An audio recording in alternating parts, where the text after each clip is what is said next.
Hello and welcome to Close Up with the Hollywood Reporter Directors. I'm Stephen Galloway, and I'd like to welcome Fernando Meirelles. Thank you. Martin Scorsese, Noah Baumbach, Lulu, Wang, Todd Phillips, and Greta Gerwig. Thank you for being here. Thank you. Thank you. I want to start with the business before we get to the film. Several of you have worked in the business for a while. What has changed most significantly for good and bad? Marty, let's start with you. What has changed, for good or bad? Where would you begin? How could you begin? I mean, basically, well, you could take The Irishman. For 9 years, we couldn't get financing. That means things have improved financially? No, I don't know what you want me to. What I was going to say, I think what you were getting at is three of the filmmakers here made movies for Netflix. It's a huge change. Out of 6 directors here, 3 of the films are on Netflix. That's been a giant change in the business. It really has. Yeah. And ultimately, the situation in my case in terms of Irishman was something that De Niro and I hadn't made a picture since 1995, Casino. And over the years, we wanted to make another film, and then we never kind of met on certain subject matter. And things changed. Life goes on, and we looked around, and we're still interested in working with each other. Long story. Bottom line is that we get to be 72, 73, 74 years old. And he comes up with this book that Eric Roth gave him, describes the character to me, becomes extremely passionate and somewhat emotional about it. And I said, well, that might be it. And really couldn't get the financing with him and Al and Joe. Could not get the financing. So he went off, did his work. I went off and did some films. And when the time came around, any possibility of them playing younger was out of the question. It was gone. So we looked at each other. So I wound up, I want to shoot Silence. I had to go and make Silence, And that's when Pablo Hellman mentioned the de-aging, the youthification, which is something we'd heard about, but it was almost like science fiction to us. We did a test of De Niro doing Goodfellas, scene in Goodfellas, and we did him again, and we played it back 2 months later, and we said, let's take the risk, let's try for it. But of course, that comes with a price tag. Right. Then it was even more money in terms of the budget, in terms of that. So ultimately, what happened was that we still could not get the picture financed, and I got a call from Rick Yorn, said, are you interested in Netflix? And I said, well, what's the story there? And they explained it. Financially, the film would be complete backing, willing to take the risks with the computer generated imagery, or you call it that, but it's more complicated. And certainly the main thing for me was creative freedom. The trade-off is that it's a streamer. Okay. Yeah. However, I said, but it will be shown in theaters, right? By that point, I've been at this like 47 years or something. So at that point, I've had a few films, and we mentioned this the other day, I've had a few films play 1 or 2 weeks in the theater and taken out. Right. Yeah. Including, especially King of Comedy. Right. Yeah. It lasted a week and a half. They took it out. Is that true? Never shown again. Really? Yeah, see, this film, The Two Popes, we're in like 35 festivals. Then we're going to have like 2-3 weeks of theater, and then the platform. I mean, can't be better. I mean, we're having all the and it stays in theaters. Yeah. The question is that we're in the more than an evolution. We're in a revolution of communication and cinema, really, or movies or film, whatever you want to call it. And now there are all these venues. Yeah. And because the audience for Netflix, for instance, is much bigger than theatrical audience, they can take risks. It's a different. But doesn't that change actually how you shoot a film if you know it's going to be seen on a TV screen instead of a? I doubt it. No, not at all. An answer, but I mean, for me, it didn't. No, I approach it exactly the same way, and Netflix also has made adjustments. I mean, even as recently as 2 years ago, there was no exclusive theatrical run. They would do theatrical, but it was always day and date. I see. And now, they've adjusted. I've never had a movie released wide immediately. It's always been a rollout. New York, LA.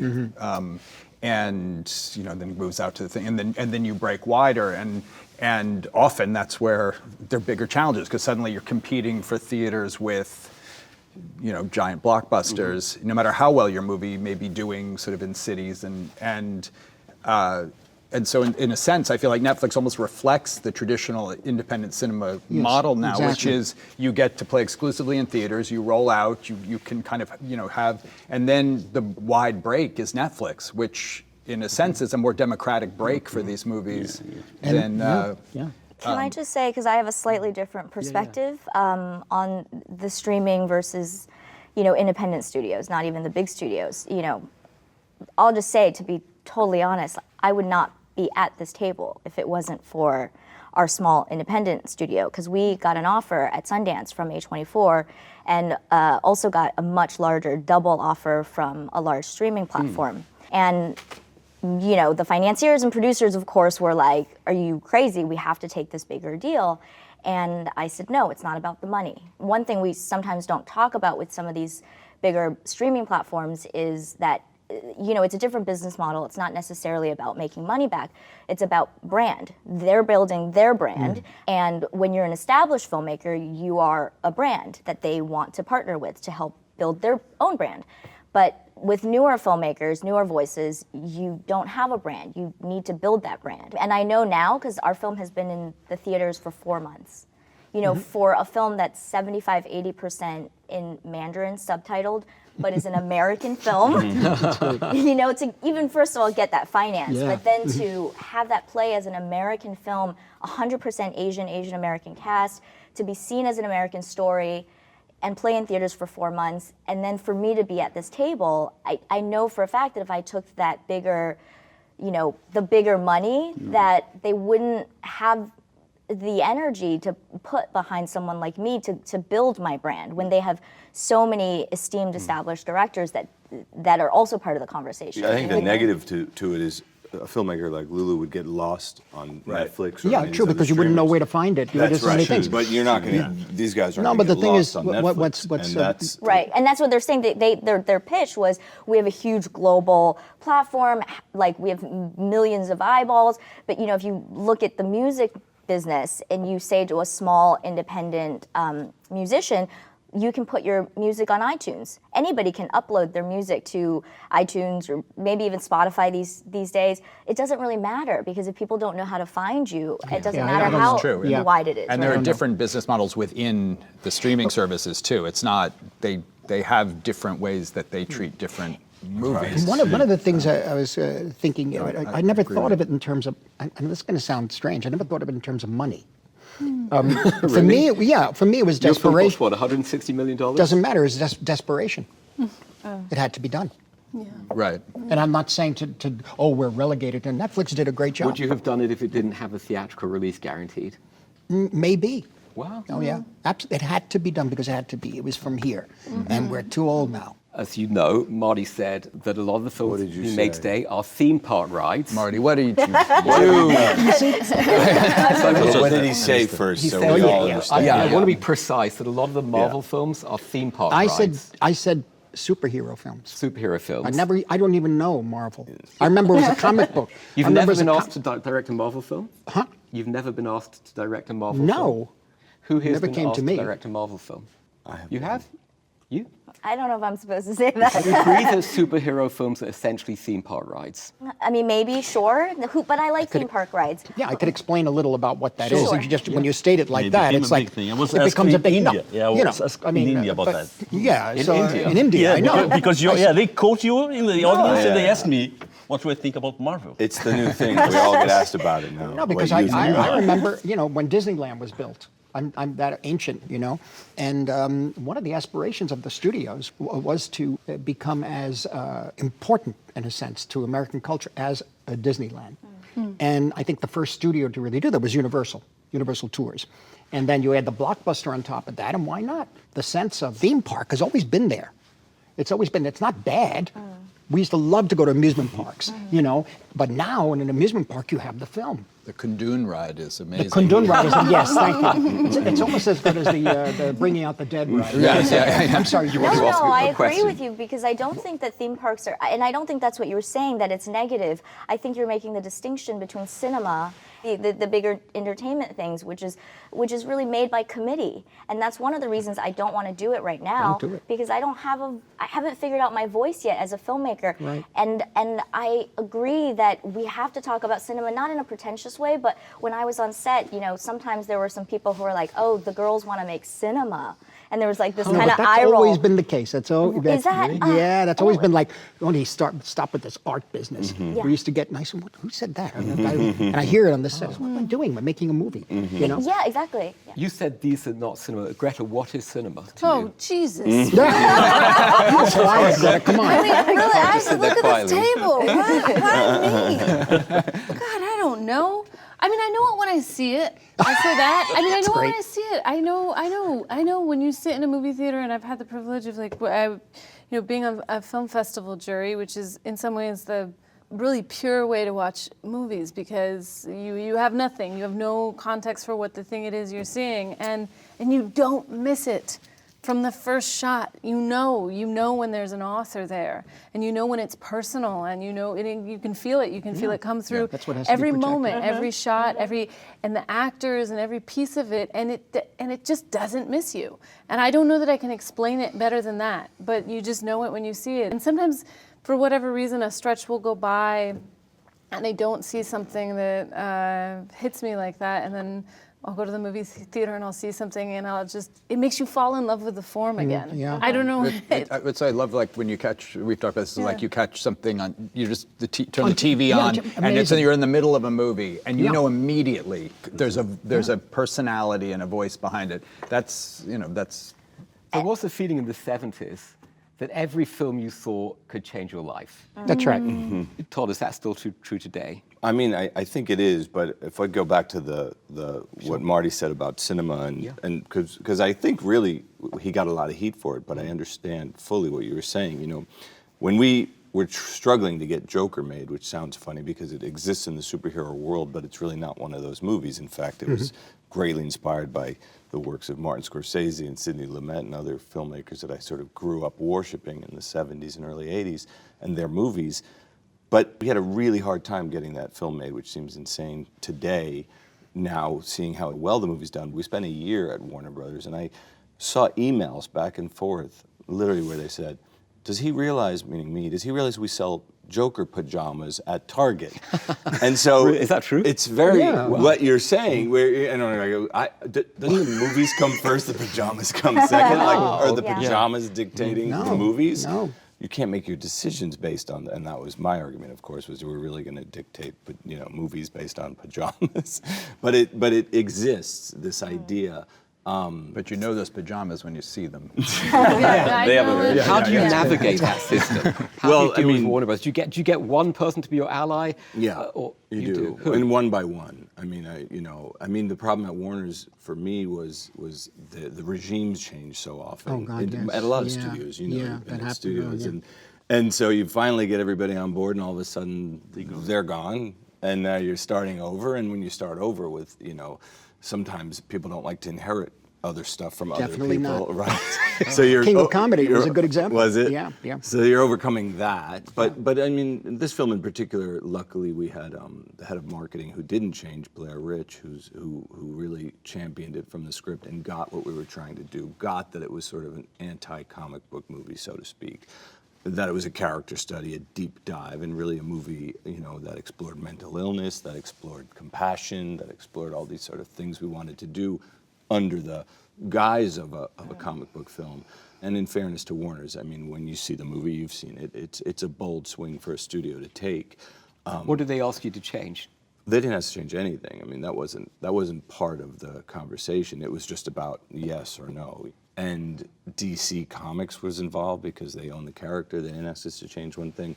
Once they came on board, it was a thing. But it was literally a year from a finished script to a green light. Were you worried before the film came out that there might be some violence? No, because I just didn't subscribe to that, quite frankly, bullshit thing that was happening in the media where they just pick a movie every so often and declare it means something that it doesn't. I mean, we had think pieces being written about this movie where people proudly wrote, I haven't seen the movie, I don't need to see the movie, I'm not going to see the movie, and then they would write 2 pages about why the movie's bad. Really? I mean, I don't think there's been more... Can I tell you, a studio chief said to me, I'm not going to see that movie. I said, you're a studio chief. Yeah. Yeah. Don't say who, but... I'll find out. But yeah. Marty, you go ahead and produce this film. Your partner, Emma, is the producer on it. Why did you decide not to produce? Personal reasons, I think, for me, also scheduling. And quite honestly, Taxi Driver and King of Comedy and Last Temptation of Christ. In other words, My time, those were my fights. Yes, that's Taxi what I Driver wasn't a wondered. fight. We did it, and then there were some consequences to be paid at this point in time. Then we went ahead and did King of Comedy, and we were attacked for that. And the film was considered the flop of the year, the new show Entertainment Tonight. Oh, God. On New Year's Eve, I was putting my tie on, and I'd look over in this TV and it said, "Now the flop of the year," and a curtain opened. It was King of Comedy, God. and everything had turned. All of Hollywood had turned against that kind of filmmaking. Really, for other reasons too. Do you think in a funny way? Because I mean, I think we all romanticize sort of, you know, the sort of, you know, the '70s and even early '80s, perhaps. In a funny way, do you think King of Comedy would have done better 15 years later with independent Probably. studios, because they wouldn't, it would have been like A24, these companies would have Exactly. known what to do Exactly. with it. However, 1978, 79 Apocalypse Now, right? At UA. Then Raging Bull, 1980. 10 days later, Heaven's Gate opens up. It was the end.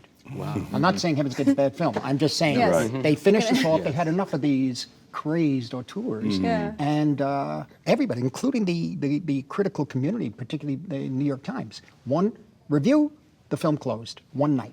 Wow. So that was the end of it all. And then you had other films that were being made that were, you know, wonderful sci-fi, fantasy things, and people wanted to see those.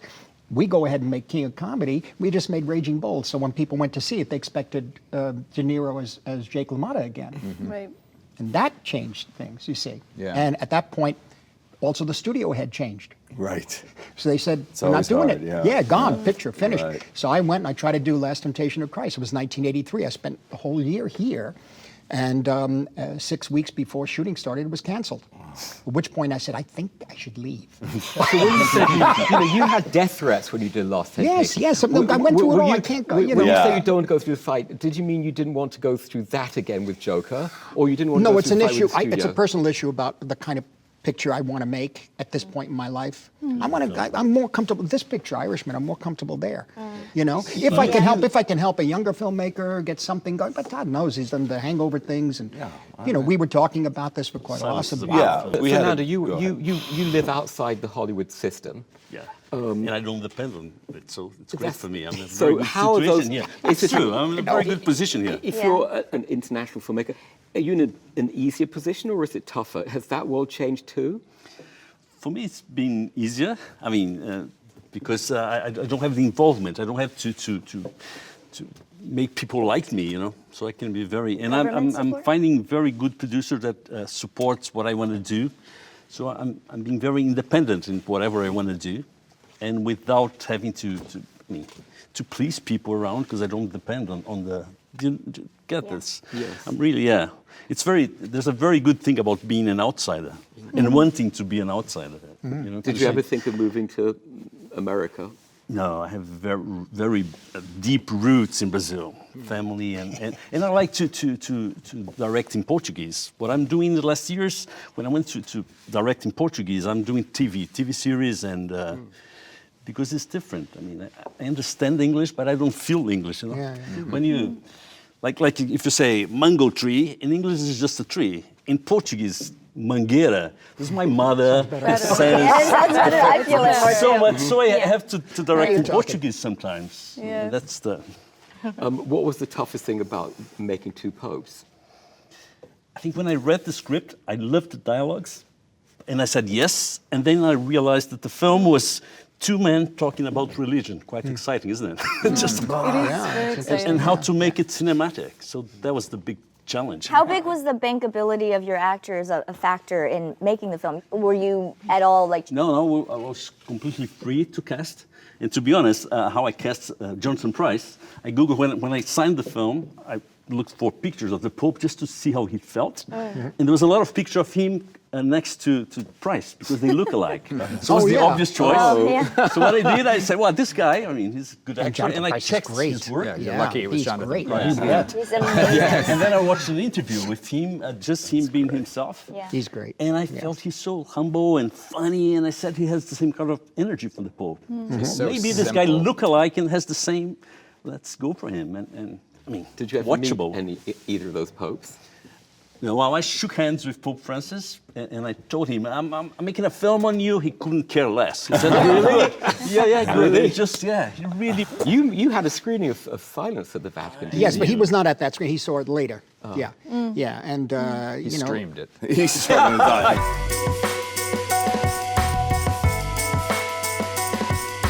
To what extent is art autobiographical? Noah? Philip Roth has a great quote about it, that he always started by taking two stones of reality and rubbing them together to spark the imagination.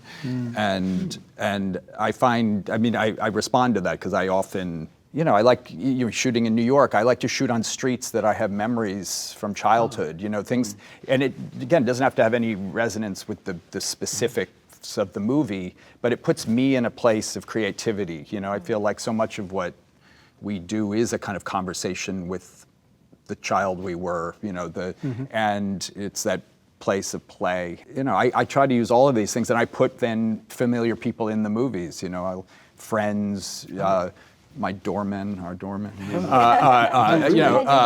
Because when your mom is My in the mother, my father, yeah, my yeah, friends, no, yeah. and whether you know it or not, it's you connect to something Yeah. personal, because I think you can feel it even if you don't know it. But it makes me, it goes to what we were talking about, how we like our sets. I like to feel kind of at home and as relaxed and calm at home on a set, and I feel like then chaos can can come from that. How much does autobiography come into your films? One of them seems to be very autobiographical, and now you've made Little Women, which seems not to be. Is that true? Well, I think for me, for Little Women, that book meant so much to me, and it was a book that I don't ever remember not knowing who the March sisters were. I always knew who Jo March was. I always knew those sisters and that mother and those adventures, and they so became part of the inner landscape of myself. They felt like my memories. So in a lot of ways, it didn't feel that different to me. The book had become part of me. And I think another reason why the Little Women feel so personal to me is because of the very existence of Louisa May Alcott, who wrote Little Women, who kind of doubled herself in the character of Jo.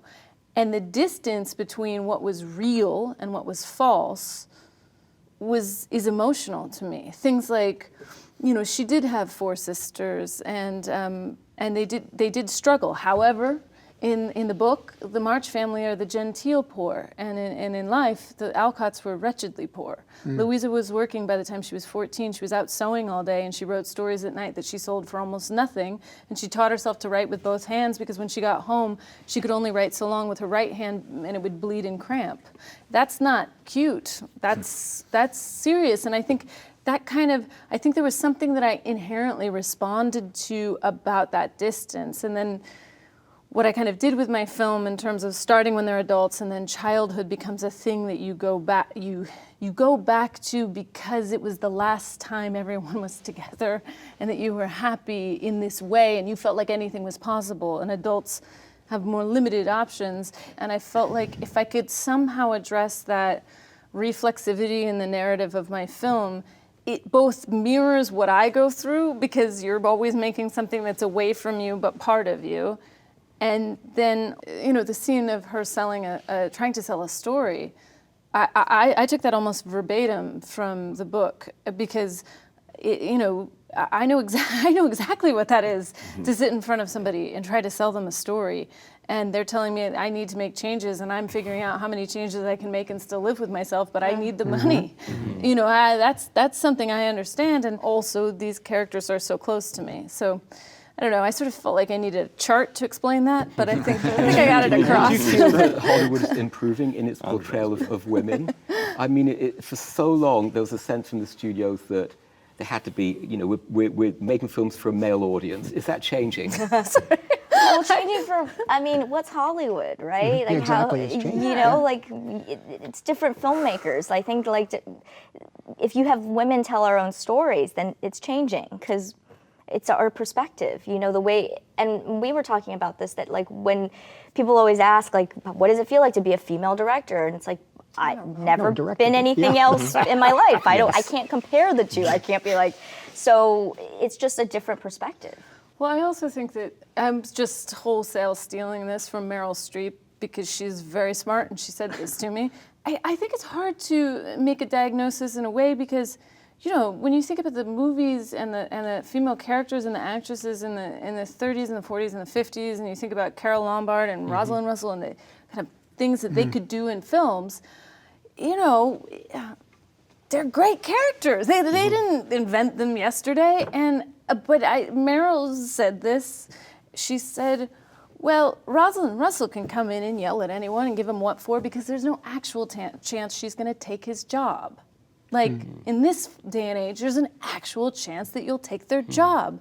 So it becomes less inviting to have a woman come in and give you what for if she's going to take your job. And I was like, well, you're just smarter than everyone, Meryl Streep. That's just... Can I say, I mean, for years I was, you know, I did a documentary on American cinema 20 years ago or whatever, and I did a whole segment, 12 to 15 minutes on Ida Lupino. Oh, yeah. You know, and there's a woman who, you know... Just watch The Hitchhiker. The Hitchhiker is incredible. And bigamist and not wanted. And so my thing was that I wish sometimes to take credits off a picture. You know, I looked at Archipelago, Joanna Hogg's film. I had no idea it was directed by a woman. Her movies are great. Yeah, and I just fell in love with it. I didn't know. And then we connected or whatever, I wound up working. And also the world has changed. You know, it's post-World War II for a long, long time now. So everything changed. And the trauma of the 60s and 70s is the generations that even remembered those films in the theater are gone. So this is the new world. Is it different in Brazil? By the way, you're dealing with a pretty reactionary political system. How does that impact your work as a filmmaker? Well, my work, I'm being able to do my work, but for the Brazilian cinema is a very tough moment. I mean, yeah, he's really deconstructing everything that we built in the last 15 years. Brazilian cinema, I mean, in the 90s, before I shot City of God, we were producing like 9 films a year. Last year there was 150. So the industry really boomed, and TV industry already also boomed. But now he's really blocking all the, you know, it's been a difficult moment. What do you most like about the filmmaking process, and what do you most dislike? I love editing. You do? Yeah, actually, I think I go to the set. Well, I like set as well, but mostly to grab things, so I can go to the cutting room, quiet, dark, and experiment. I mean, we always say making the movie, it's the price you pay to get to the editing room. I'm with you. I'm with you. And then you change the whole script. You change the acting. You change everything. The thing is, if you ask, that's when you start the film. If you ask directors, but I think it's because directors, by their nature, are control freaks. It's what kind of leads us to this, and there's nowhere you have more control than in the editing room. There's always these variables. It makes it fun. Being on set is fun. Casting a movie is fun, but it's a little out of control. You get to an editing room and you finally control it all. That's the fun, though, trying to get control out of control. Yes. That's the thing. That's the tension, is riding those horses, you know? It's true. And that's the great part. But for those who like you started as an actress, do you feel the same way? You know, it's interesting to me. I was thinking when you all were talking how many... First of all, this is a tangent, but it's so interesting to me to watch people who make films about faith. And in some ways, I feel like everyone here has made a film about faith, and I'm interested in that. Anyway, that's just a tangent. And sometimes it's directly about faith, like Silence is directly about faith, you know. But I do think it's. I think we're always trying to figure that out. Anyway, that's another. I'll think that thought later. What would Meryl say about it? I know. I'm going to ask Meryl, and then I'll tell you. Well, for me, I like set, and I like being on set. I mean, I feel very deeply that movies are made in prep. By the time you're on set, it's too late. It's happening. I feel quite vividly that every second you spend doing one thing is a second you don't spend doing something else. Now, that's true for your entire life, but I feel it most vividly on a film set. And kind of always is asking, is it good enough? You never feel like you got it, but maybe it's going to be good enough. And I don't know, whatever the negotiation of time and art is, it's absurd to have a timed art form. Exactly. But it's also beautiful to have a timed art form because we're all on a timer. Exactly. Yeah. I mean, in the big timer. Yeah. Exactly. yes. Yeah, no, it's the same. You're always dealing against time and negotiating with yourself. It's not good, but let's move on. That's very hard. That's painful. That's I mean, But it it is. happens. I mean, You have to do this. It's the only art form that exists. Yes. I mean, Yeah. where that there's, you actually have to get it done on a You schedule. know- Well, you I mean, can do writing it. has deadlines. Yeah. People have deadlines. But that's it's different. different. Yeah, it's very I mean, different. your deadline Flow. is not when the sun goes down Right. because you're never. you're and never it's not gonna the get there. only day to do that have one that scene because you location. have that location with all the hundreds of people that you Yes. got. I mean, It's true. It's different. I mean.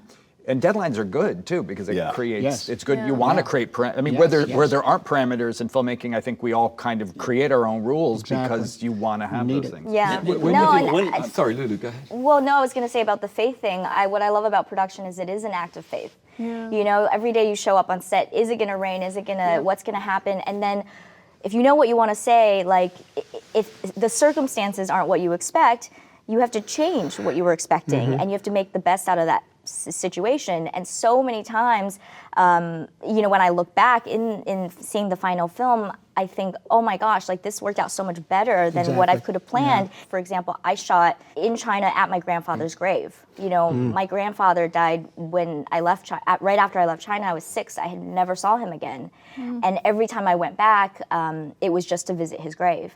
And we shot a scene in a cemetery, and we couldn't get permission to shoot at anyone else's grave. So I said, let's shoot at my grandfather's grave. So we were there, you know, and we were tech scouting, and the storm clouds are coming in. And I stepped away, and I saw that, you know, people, my producers and this whole crew standing around my grandfather's grave, feel that electricity. Like, that's why I'm a filmmaker, you know? And that's, is it fiction? Is it autobiographical? Like, it kind of blends, you know, and it's just magical. How complicated was it to shoot in China? It's funny because the film is about like cultural differences, and then there were cultural differences on set. You know, the way that people talk to each other, the hierarchy is different. You know, getting to set, people also didn't call me by my name. They just called me director. And you had to get used to that. It's very strange because then we shot in New York, and I came back, and they were like, "What do you need, Lulu? What?" Like, you know, and they're just like, "Director, what can we get the director?" And I had to learn like a different language because sometimes my DP and I would be saying, we'd just be talking to each other, and we'd say, "I don't know, like, I love the shot, but that tree is not great. So like, should we move?" And we're like, "Let's think about that." We turn around, and we turn back around, and somebody would be chopping down the tree. We were like, "What are you?" They were like, That's "Oh, right, well, someone's yeah. heard you saying that." That's right. And you're like, "But I didn't mean for." "Oh, okay, well, it's gone now, so let's get the shot." And I had to be careful from that point on of what to say. It's happened to me in Morocco. Yeah. And then you come back to the States, and you're like, "Oh, can you pass me that thing?" And they're like, "Oh, no, that's not, the union says I can't touch that." You're like, Right. "All right, can you tell her to move over?" Like, "No, you can't talk to her. You got to talk to him to talk to her." And it's like, When did that happen to you? No, I mean, having an idea and then suddenly, when I was shooting the Constant Garden, we were in location scout and there was some camos. I said, well, it would be nice if we had some camos, and we just drove by.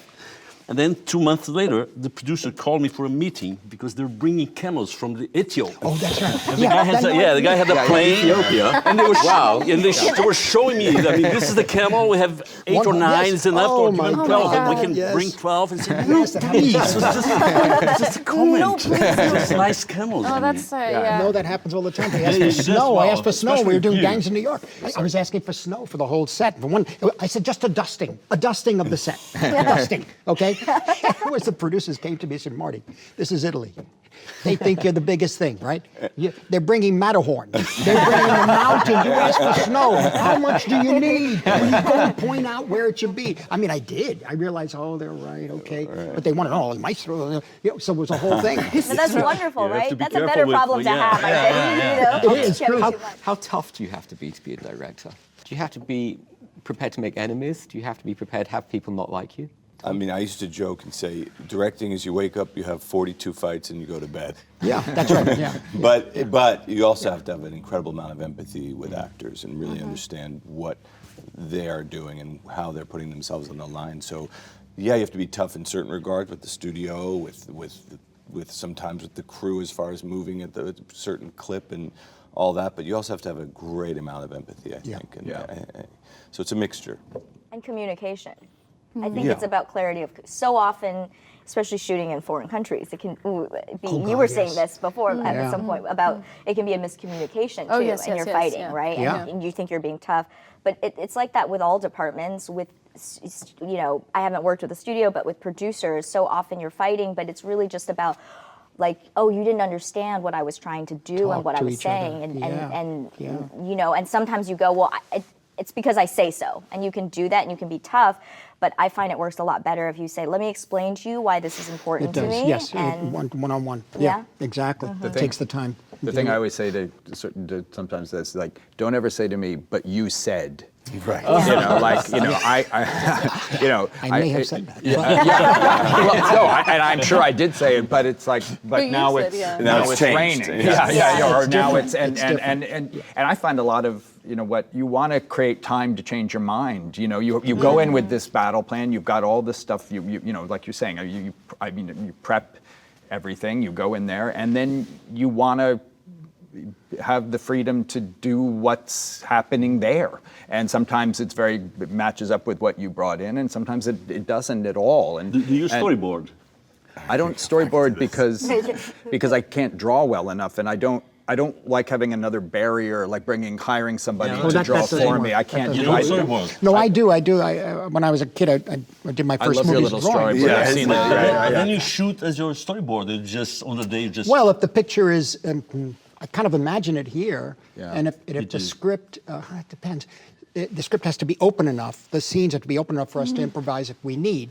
But there's certain editing patterns we were talking Yeah. about that I know have to be done that way. And if the you picture, follow. and if the film is less days shooting, I want to make sure that goes now. That goes over here. Last Temptation of Christ, we had no time. And I said, okay, Jesus in the desert. He comes in from frame left. And they said, why frame left? I said, that's the way I imagine frame left. It's frame left, and we're going to move. It could be right. I said, but it's going to be frame left at this point because we have no time.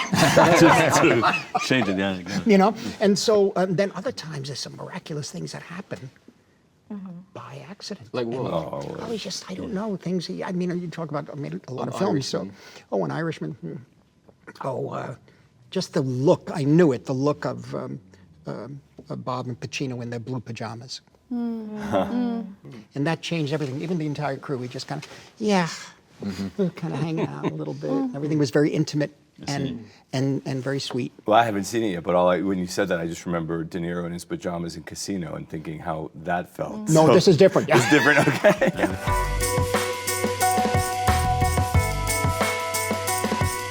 Did you change your mind about anything on Joker? I mean, yeah, all the time. What I mean, I just think it was just listening to this and I'm going, yeah, I mean, making movies is jazz. It's not math. It's not, there's not a way to do it. You prep and you do it, but then you come in, like you said, and it might just change on the day. When you say change anything on Joker, when? Reshoot? We didn't do any reshooting. I don't like reshooting. I don't know why. It's never been a thing for me. We try and just get it all, yeah. Particularly on this movie, we didn't because Joaquin wasn't going to keep the weight off for that much longer. So there was no going back. That's hard, yeah. You know, that scene where he's dancing in the bathroom is scripted as an entirely different scene. And we went in to shoot that scene that day, and he's supposed to go, and he gets in. He had just done something cataclysmic in the movie. And then he goes into this little rundown bathroom in a rundown park, and he's going to wash his makeup off and hide the gun under a thing. And when me and Joaquin were on the set, and we're just like, this doesn't really feel like the Arthur we've been filming now for 4 or 5 weeks. It doesn't seem like Arthur. What did he see this in a movie? Why does he care to get rid of evidence? Like, it's just not him. So we sat around for 45 minutes while, the crew's outside, just thinking about other possibilities. And I ended up playing him a piece of score from Hildur, who is our composer. She had been sending me this beautiful music, and I just started playing the score from off of my iPhone. And he started doing this dance, and we just was like, wait, that's the Much scene? better. Called in the operator, right, Wow. amazing. I called in the operator, didn't even tell the operator what we're doing. I just said start on his foot. Yeah. And played it off the I phone, love this, and that was it. And he When- just did that. When the thing comes, Yeah, it's so it's beautiful. a Do you it's improve the a lot? transformation. Well, that wasn't really improvisation because we came to it. Creating, but having done a lot of comedies, we leave it loose for improvisation. That's the thing. Yeah. A lot. I love it. Yeah, exactly. no, I love it. When you mentioned jazz, Jazz, I not feel like a math. jazz director. Yeah, Yes, yeah. so do So I I. have a plan when I go to the set, but then, I mean, whatever happens, every opportunity I have to make it different and change the script and change it. I try to. I was doing a movie with Robert Downey Jr. once, and he turned to me and he goes, "It feels like we're on the set of a student film." And he meant it as a compliment. It's a compliment, the Because it amateur, was just like, we just go with it. that's- We're I going love to go it. shoot Yeah, over make it there. very you know, loose, you very- know, yeah. this very loose vibe. And for comedies, it's just what I learned works for comedies. But I definitely carried it over with Joker. And I think Joaquin, for a particular actor, I don't know that he would need that on every movie, but for this movie, that's what he needed. He needed it to feel like an exploration. Did you improvise anything on Marriage Story? No, in terms of dialogue. I mean, the dialogue is all scripted.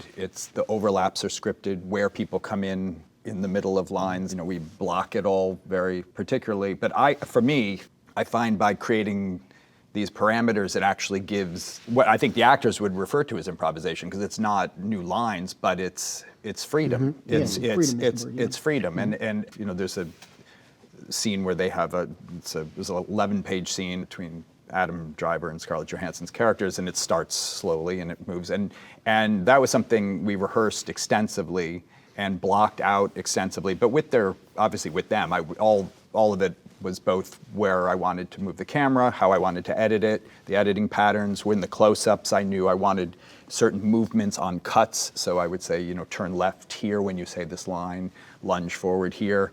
It was actually inspired by a Last Picture Show, the fight scene with Jeff Bridges. It's the argument with Jeff Bridges and Timothy Bottoms when he cuts within the line, which I think is a touch of evil too, and then the glass goes on there. Yeah. But so all of this was planned, but what I knew within this, that these two actors were going to have to really go there, and they do. I mean, I watch that scene and I feel like I'm watching their movie at times, because it's so coming from them.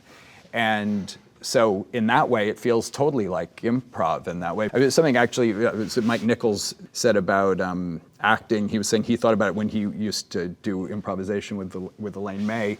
He said, when you're improvising, you're never thinking about what would my character do here? Who am I? What's my backstory? He's like, you're just so thrilled to have come up with this idea right now that you just can't wait to say it, and it's coming out right now. And he said, and I've always tried to get actors to the place with dialogue where it has that same feeling of it's right there and it's just, it's just coming out. No, you and Greta are a couple. How does she influence your work? How do you influence hers? I mean, it's beyond advice. It's like the roots are, she's in there from the very beginning. I mean, it's not things that we've discussed even about things we might want to write together or other projects. Like sometimes we'll end up taking, Greta has lines in all my movies, that are actually hers, I mean, maybe things she said in life, but also things she wrote, that I say, can I use that? Because it's Because we're always writing. Yeah, we're always sort of thinking about things. And so, like somebody had asked me, what was it like showing Greta Marriage Story for the first time? I was like, I don't even think of what the first time. I mean, there was a first time, but it was, I felt like she knew kind of what she was going to see because of, we were so in it together all the time. Similarly, I mean, Noah's my first reader, and then also when, both with Lady Bird and with Little Women, I mean, there would be days where I would say, can you watch the dailies? Can you just, because I think I have the thing, can you look at this? Do you think I should, is this idea gonna work? Or, and then he'd look at it. I mean, it was, but. And it always will, by the way. But it's being with Noah and relationship with Noah. It's just it's all the time, and all the time of we'll see something. I mean, I think he talked about with you when we saw Silence, and there was the moment of the way you shot the scene where they're talking to the Monsignor. Oh, yes. And, yes, and the way, and he paused it, and he was like, it's great, it's wrong, but it's great. But it's We got actually in trouble, like the camera. and I didn't know what to do. So camera was eye line. It was the eye line. I wanted the eye line to each person. So Rodrigo looked at me and said, "Well, that means we're going to have to go because the two priests are here, and the bishop is there, or the cardinal, whatever." And So you jumped the line on. yeah, but Well, you I go wanted from over the Monsignor shoulder. to Monsignor. Oh, I went from It'd be Monsignor like to Monsignor. Lulu's left shoulder and my right shoulder to Stephen. It'd be like cutting between the Right. two. And we were cutting it together. Thelma and I, she looked at me and says, "This is crazy." I said, "I don't know. Yeah, let's do it the other way." We looked at the other way. She says, "Terrible. Go back the other way."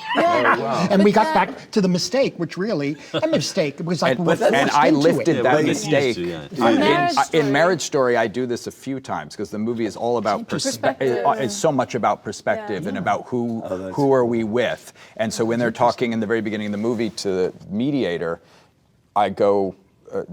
I do that exact thing, and I did it again in the courtroom. It was actually yesterday. I asked Marty, but You asked him if it was intentional. But I had a feeling it felt in the best way, like kind of something, a mistake that worked. It developed because you on could have set. always cut through him. I mean, there would be always a way you No, didn't I have to. had two cameras. I could have done the other. I You tried it could the have other way. done It wasn't anything. interesting. No. But on set is where it happened. When we looked at each other and said, "Okay, let's do this." Yeah. Who do you go to for objective advice? I think Spielberg looked at the film and gave he you some did, editing yes, notes. he did. What notes did he give you? Oh, he gave me great notes. I met him over the course of a couple of years ago. He had the Post, and we were both talking, and I found him to be so generous and interesting and totally willing to talk to me. And I was going to go prep Little Women, and he shot Lincoln, and it took place the same year. I mean, it's Right. the same world. And he opened up every piece of research he had done. He had how he decided to light things, given that it was all candlelight, how he decided to shoot interiors. He opened the camera he actually shot Jurassic Park with, but he had me smell celluloid because he said, "You have to shoot on film. It smells different." He's like, "You cannot shoot a story that takes place in 1861 digitally. You just can't. I won't let you do it." And so I actually did end up shooting on film. And when Tom Rothman asked me why, I said, "I'm sorry, Steven Spielberg had me smell a camera." But then, so I showed him the film, and he did what he did, which was so incredible, is that he talked to me for a long time. And what he did was he gave it back to me. He talked through the film from his memory and gave his notes as he remembered the movie. So it's almost like he did the reverse back to me of giving me back the movie. And he gave me, I ran different ideas by him, and he gave me, and then he'd give it back to me. He'd say, "Okay, so what you're saying is," and then he'd explain it again to me. And it's just, it feels like such an honor to be able to talk with someone who so thinks about how do we tell stories and how do we bring people into the stories. And it's just, it's not one thing, it's everything about how you talk through it and communicate it. And I think I don't know. I think maybe perhaps for all of you, I don't know if it was cinema or nothing.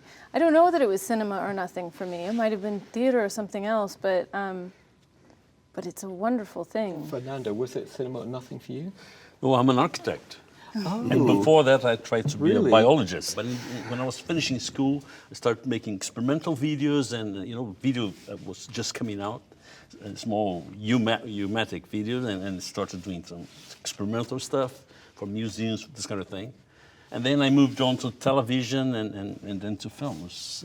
I just surfed in whatever was happening. I know you at one point thought of entering the seminary and becoming Yes, a I priest. tried to, but I was asked to leave. Really?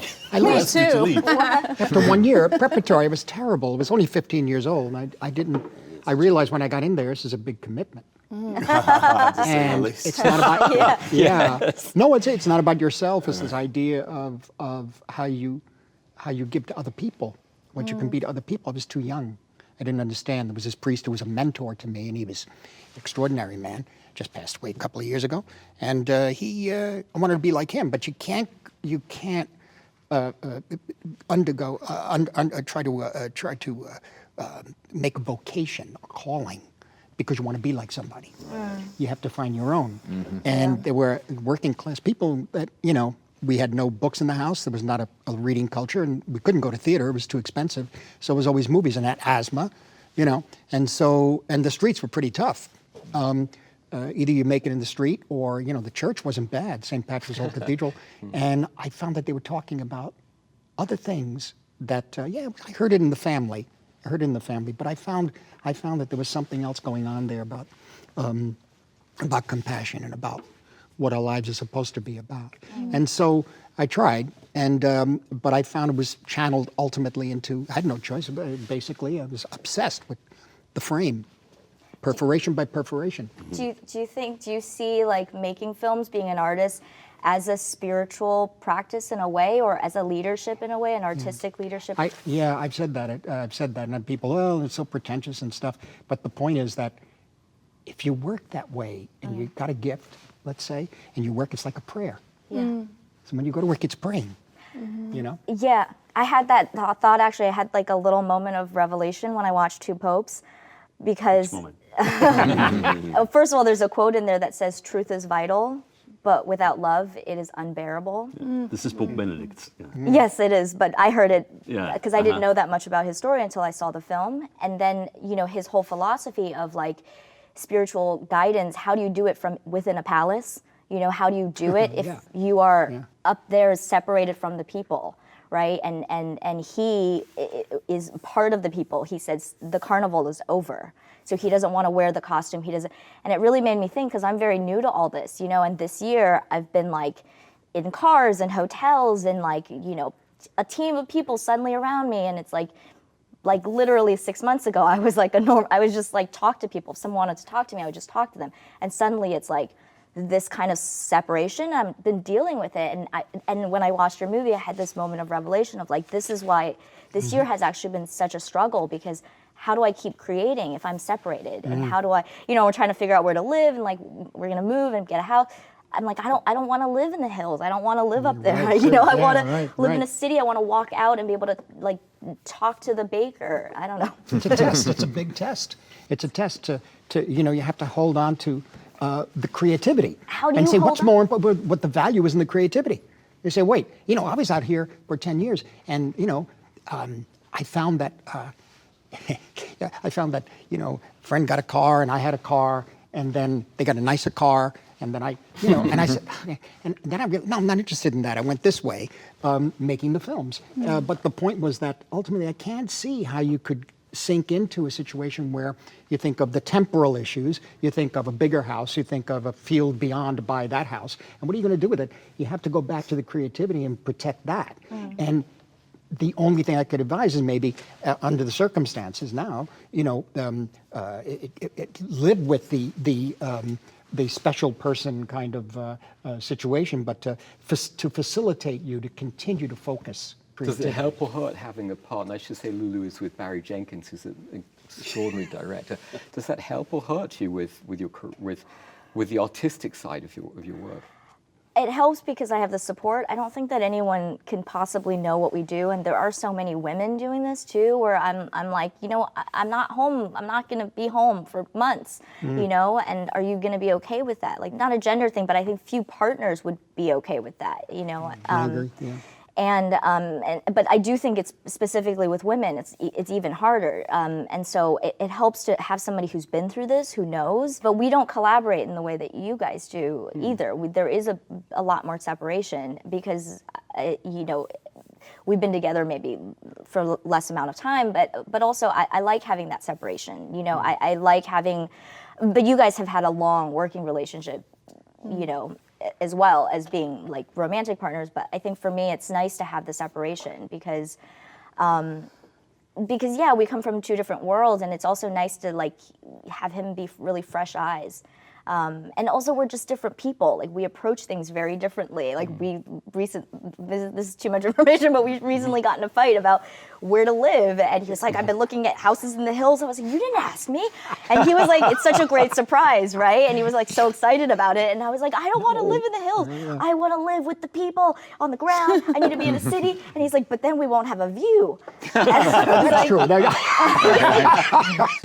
don't want a view. I want to, you know, but like those are the things, like it helps because we're making, like it's so difficult. Like it takes over your entire life what we do. You don't get to just go home at the end of the night or on weekends, you know, and you don't get to stick to plans that you've made, you know, like so often you're like, I know you've been sitting in that restaurant for 3 hours, but I'm still in the sound mix and it's our final day. Oh, yeah. And you know, if you say that to some people, they'll be like, well, what, can't you just do it another day? Can't you just add another day? Well, what, like I've been sitting here, you know, but he gets that. He's like, oh, it's your last day. Like, this is a small budget film. There's no way they're gonna go for it. I'm good. Order. Yeah, I'm just gonna keep drinking martinis with the bartender, you know? And that is a huge thing that you don't have to worry about when you're stressed out. What moment professionally has tested you the most?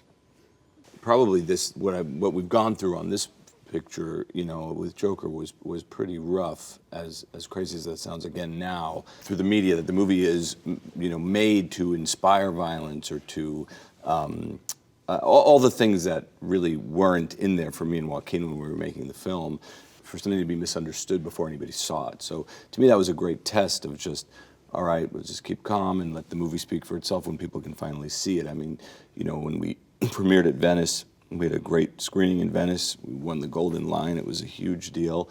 From that moment on, everything changed. Weirdly, you know, people come at it as a target and start talking about, again, why it's dangerous. And really, when we made a movie about childhood trauma and the loss of compassion and lack of love in a person's life and what that might do. But everybody always wants to talk about the spark and not the powder. But the film's really about the powder. What makes that happen? You know. But it's a much easier and reductive way to just, you know, so that for me, I mean, I'm sure there are other things, but I'm just trying to tie it into something I went through recently. I wonder if for Marty it was Last Temptation. Last Temptation, I would assume. Yeah, you're right. You're right. Last Temptation, sight unseen, condemned by very conservative elements of Christian evangelicals, which I'm a Roman Catholic. It's a different thing. And even then, many the hierarchy of the church condemned it without seeing it. Although Pope John Paul II on a plane was asked, what does he think of it? He said, well, I haven't seen the film, but I listened to my College of Cardinals. But in any event... And still condemned it, or what did he say? No, well, it stayed condemned, but he didn't condemn it. But I don't know what he personally thought. I don't think he saw the film. But the point is that it was really an attempt to understand more about the issue of faith, really. Understand this concept of the incarnation. If one would like to get into that sort of thing, it is not the place for it. But the point is to really explore and have an intelligent conversation about it. It may not please everybody, I know that. But by the time we were, I don't even think we could have edited for another month or so, but we stopped in a way. And we had to release the film. Went all over the world, went to Venice, but we didn't get presented in Venice, but out of competition. And that was a firestorm. And in any event, I really, truly believed in it and still do. It took me years later to find the other way, to go further, and that was silence, to go deeper into it.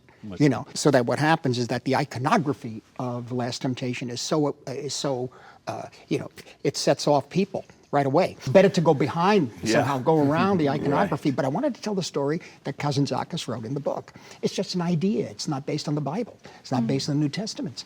So in any event, it was devastating. It was dangerous.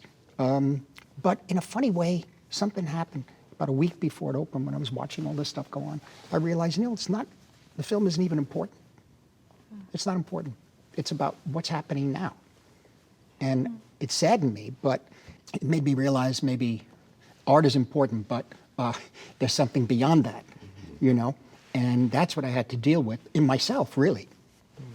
Same thing. Fernando, what's been your biggest test? Well, I had some films that I worked for years and collapsed. But I think the hardest thing was I directed the opening of the Olympic ceremony in Rio in 2016 with 2 friends, and I had never directed live, not even a theater. So there was a really big challenge. I had to talk about my country to the whole world, like 3 billion viewers. That was so. During this process, I managed to direct an opera, a Bizet, Bizet, Fischer. Really, that's great. Yeah, so I could have something live to see how to play, and I think it worked. The budget was going down. From the beginning to the end, it was like 10 times less money. It was challenging. No. An opera. Well, there were definitely creatively. I think there were scenes in Marriage Story. There was that where I felt usually the separation I can feel as a director from the emotional content of a scene. I felt that I actually had to stop, and I mean they had to stop, but I also had to stop and take walks around the block and like shake it off in a way that I haven't had before on a set, where I usually feel. At that point, with all the planning thing, I can be moved by something an actor's doing. I am all the time, but it feels in the movie in a way. I'm responding. This felt something like there was a lot of. I felt a real responsibility there. Greta? All of mine are petty. Like people telling me without me asking that they didn't like my movie. What? That's the worst. Yeah, just like That's horrible. It wasn't for me. Yeah. Go fuck yourself. We don't need to know it. But no. I mean, no. I think truly for me, I so badly wanted to be part of making movies and making art, and when you feel like, oh, how am I ever going to get to that? How is that ever going to work out? That those are the moments. That's mine too, really.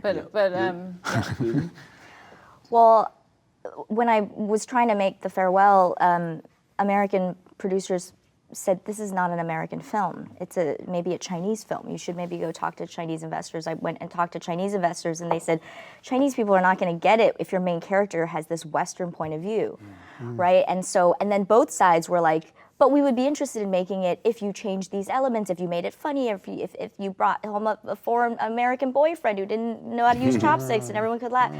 And to what Greta was saying earlier, it's almost like I feel like my whole life subconsciously I've gotten used to compromising. And it was not even a question, it's just you get used to it because you go, that's the only way to get something made. The question is just how far, and still keep my sanity and still keep some semblance of what I'm trying to say. And so I didn't make the film because I couldn't get it set up, but I ended up doing this particular story for This American Life. And that happened very quickly. It's a bunch of journalists, and they said, this story is so interesting, it's fact-based, so they asked a bunch of questions, and we did a bunch of interviews. And I narrated the whole story. I was in a studio in New York by myself at 10 p.m. with my producer and into a microphone with some whiskey. And then I went out for dinner after with my friend, and we were celebrating, but I started sobbing. I started crying because I said, it was like, what's going on? Your story's gonna be heard, within 48 hours by so many people, and you finally get to tell your story. And I said, I've never experienced that kind of purity of storytelling before. Uncompromised, where someone just said, what's your story? And tell me how that made you feel, and tell me what happened, as opposed to how do we change it to work for the marketplace. And now that I've experienced it, I've realized that for the last 10 years, I've been in the wrong industry. I've been so focused on the goal of just proving to my parents that I could do it and I can make a living doing it, that I don't fit in this industry, because they tell me that I have to find my voice. That's the way to become a great filmmaker. But the industry doesn't want my voice. And why am I doing this? It takes so much money, so much time, so much energy. And with This American Life reaches 4 million people in 2 weeks. And it's my voice literally into the microphone. Isn't that more powerful? Isn't that more... So you go to abandon filmmaking? Yeah. Really? I wanted to abandon filmmaking, and I asked Ira and them. They said that they were interested in potentially having me do an internship for 6 months. And I was gonna leave to go work for public radio, because I also got paid more on public radio than I ever did in film. for 1 month of work. And 48 hours later, after the story aired, producers called and asked me to make the film. And it was because I had this realization that I was ready to leave, that when they called, I said, I'm not going to make it unless I can make it the same way that I made this story for This American Life. And I'm not even going to take the meeting unless they agree. I'm not changing the cast. I'm not changing the way I'm doing the language. I don't care what the budget is. I just need enough budget to make the film, to go to China, to shoot there, to cast people. But yeah, and that was how I picked my partners, and that was the thing that drove me the entire project. Every decision that I fought for, it was going back to that feeling in the studio of being an uncompromised storyteller. And every time it got really difficult, going back to one of the things that Barry really helped me with, he would say that a great film is made in the last 10%. And so every time you feel that you're stuck, just think another 10%. And so it became like a joke, because every time I'd be like, just 2 more frames, and they were like, is this your 10%? My editor would say that, everyone would say that, but now I truly believe that it was because I pushed that just like millimeter, centimeter, and that's how you make a film. Good. I want to thank you all. What a great story to end on. Thank you very, very much. Thank you. Thank you. Hi, I'm Lulu Wang. My name is Fernando Meirelles. I'm Greta Gerwig. I am Noah Baumbach. Thank you for watching the Hollywood Reporter. The Hollywood Reporter Roundtables. Roundtables on YouTube. On YouTube.